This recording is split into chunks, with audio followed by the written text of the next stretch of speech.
Télévision Tanganyika. Télévision Tanganyika.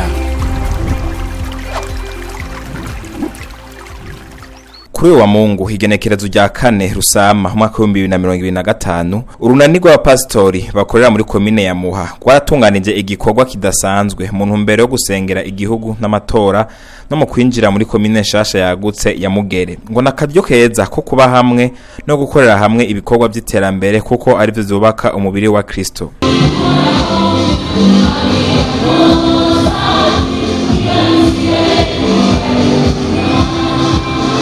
Bishop Jean Bosco Nzisabira icegera c'urongoye urunani rw'abapastori bo muri komine Muha aratubwira icatumye amashengero yose akorera muri ako karere akoranira hamwe muri ico gikorane. Ni Bishop Jean Bosco Nzisabira icegera c'urongoye ihuriro ry'amashengero hano muri komine nshasha ya Mugere. Hano nkuko mubibona turi mu gikorane cyahuje amashengero atandukanye akorera hano muri komine ya Mugere.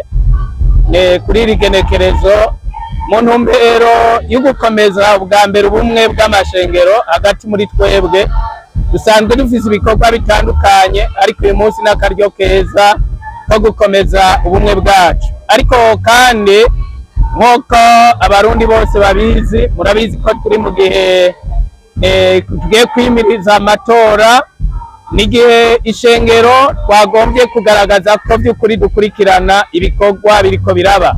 Murabizi iyo igihugu gifise urubanza ni byiza ko n'ishengero naryo nyene rigaragara ko rikurikirana ibiriko biraba, ariko kandi nk'abantu bizera Imana kandi twifuza ko ibintu byose bigenda neza, turonka akaryo ko gusenga no kugira message cyangwa ubutumwa dutekereye abo tujejwe kugira ngo bagire uruhara rwiza muri uru rugendo rushikanaho gutora indongozi nziza. Niyo mpamvu twakoraniye hano kugira ngo nkuko nabivuze dusenge twongere tugire message duhaye abariko baratwumva.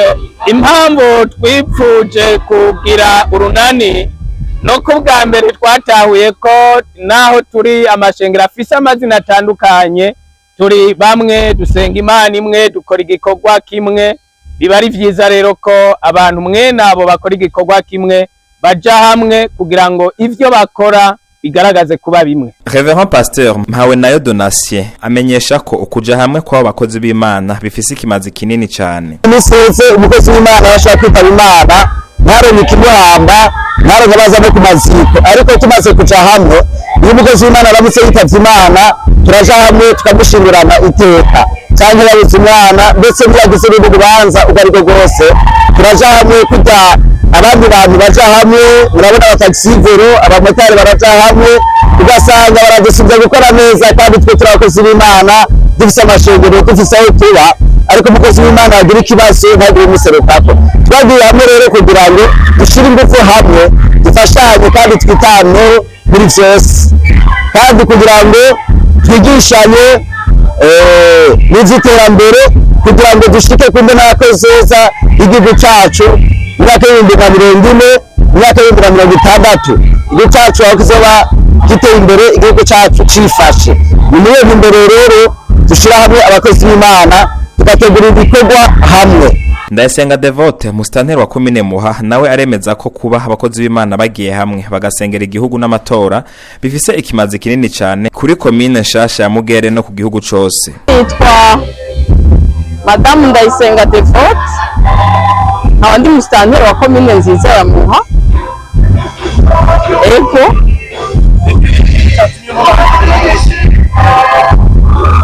icyatumye tuba ngaho uno munsi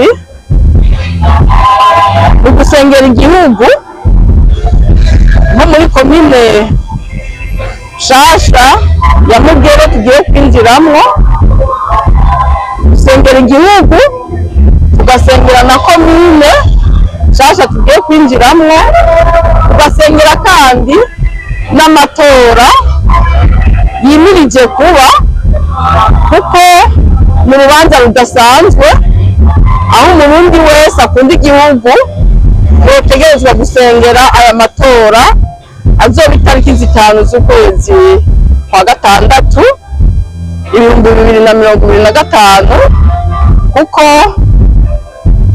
niyo ntsinzi idushikana ku iterambere ryose iyo abarundi bitoreye bobo indongozi zabo. Abakozi b'Imana ni intumwa z'Imana, aho rero bakoraniye Imana nayo ibiri kumwe nabo.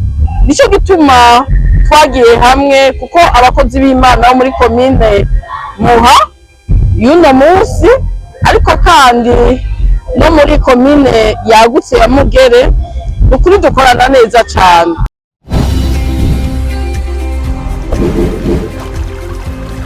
Télévision Tanganyika. Télévision Tanganyika.